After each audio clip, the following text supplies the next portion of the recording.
बेटी गरीब घर की, चलो निकलो मेरे घर से। शिवानी की सास अपने बेटे आशीष पर चिल्ला रही थी क्योंकि वो आज गरीब घर की बेटी शिवानी से कोर्ट मैरिज जो करके आया था बिना दहेज के। सास के बड़े अरमान थे कि बेटे को पढ़ाया लिखाया है तो उसकी कीमत भी वसूली की जाए, लेकिन उनकी ये इच्छा मन में ही रह गई। आशीष अपनी माँ को समझ भी रहा था और माफ़ी भी मांग रहा था, लेकिन उनकी माँ तो कुछ सुनने को तैयार ही नहीं थी। आशीष अपनी पत्नी शिवानी को लेकर बाहर निकल गया। आशीष के 2 भाई और एक बहन भी थे, सभी शादी के लायक थे।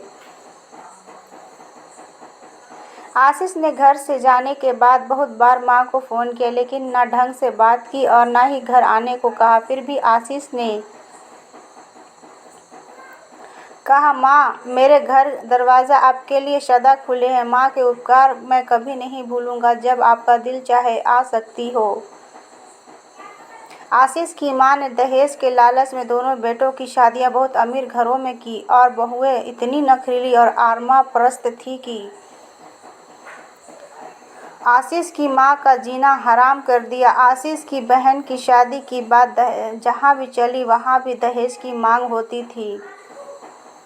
आशीष की माँ के पास तो